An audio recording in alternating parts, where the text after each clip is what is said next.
Hello all, welcome to our channel. In the series of Constitution of India, we are looking into powers and procedures of amendment in Indian Constitution. So let's get started.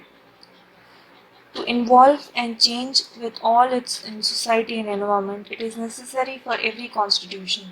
The makers of the Constitution of India were fully aware of this need. As such, while writing the Constitution, they provided for a method of its amendment. Further, they decided to make the Constitution both rigid as well as flexible.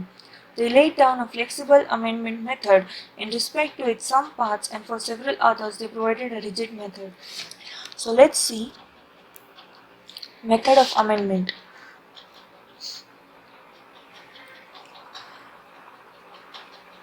The Union Parliament has the power to change some specified features of the Constitution by passing an ordinary law. There are two special methods of amendment under Article 368.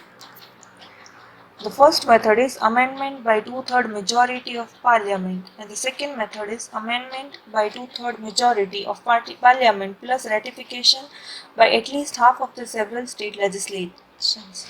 So let's see one by one. So first we are looking into amendment by two-thirds majority of Parliament. Most parts of the Constitution, with the exception of some specific provisions, can be amended by this method. Under this method, the Constitution can be amended by the Union of Parliament alone. For this purpose, an amendment bill can be passed by each of the two houses of Union Parliament by a majority of its total membership, that is, the absolute majority, and by two-thirds of majority of members present by voting in each house. It is a rigid method in so far as it prescribes a special majority for amending the Constitution, but it is considered to be flexible method because under it the Union of Parliament alone can pass any amendment. Next is amendment by two-thirds majority ratification by at least half legislature, that is second method. In respect to some specified provisions of the Constitution, a very rigid method of amendment has been prescribed. In respect to these, the amendment making involves two stages. First, the amendment bill is to be passed by both houses of Union Parliament by a majority of total membership and two-thirds majority of members present and voting in each house.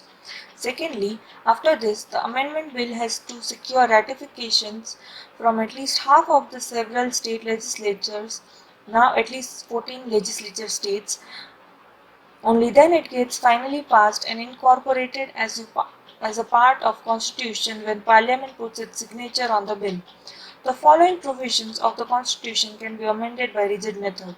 The first one is election of President. Second, scope of executive power of Union. Third, scope of executive power of state. Fourth, provisions regarding High Court in Union territories.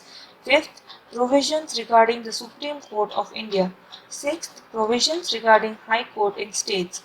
Seventh, legislative relations between the Union and state. 8. Any of the list in the 7th schedule. Division of powers between the Union and state. 8. Representation of states in the provisions of Article 368, that is method of amendment. Next we are looking at the additional amendment making the two houses of Parliament. There are several amendments that result in some changes in the Constitution but can be passed in the House by simple majorities. Such bills are not considered to be constitution amendment bills for the purpose of Article 368. These include the following: an admission or formation of new states, an alteration of areas, boundaries, or names of existing states, citizenship provision, provision regarding delimitation of constituencies, a forum of the two house parliaments, privileges and salaries and allowances of the member of parliament, rules of procedure in each house of the parliament, English as a language of parliament, appointment of judges and jurisdiction as of the Supreme Court, creation or abolition of upper houses in any state, legislatures for union territories, election in the country, the official language of India, 2nd, 5th and 6th schedules of the Constitution. So these are all the additional amendments. Next we are looking into main features of amendment method. The provider to amend the Constitution is mainly with the Union Parliament. No amendment can be made without Parliament's action and consent. Union Parliament alone has the power to initiate bills for amending the Constitution. There are three basic ways in which amendments can be made.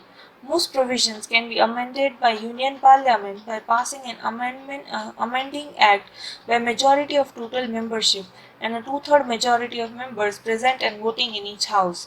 10 provisions of the Constitution can be amended by passing of amendment bill by two-third majority of the members of each of the two houses of Parliament.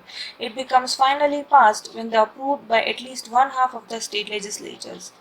Some provisions can be amended by Parliament by making law by simple majority of the two houses. Signature of the President is required as the final act which transforms a duly enacted amendment bill into an amendment act. State legislatures have been denied the power to initiate amendments. All amendments are subject to the judicial review power of the courts, the Supreme Courts and the state high courts only. Any part of the amendment or any amendment as a whole can be declared invalid by the court in case it is found to be unconstitutional. The Parliament has the power to amend every part of Constitution. However, the Supreme Court has ruled the Parliament that no power to change the basic structure of the Constitution. So this was all about powers and procedures of amendment in the Indian Constitution. Thank you for watching this video. Please stay tuned for more such content to our channel. Also to like, share and subscribe our channel. Press the bell button to get the latest video updates to our channel. Thank you.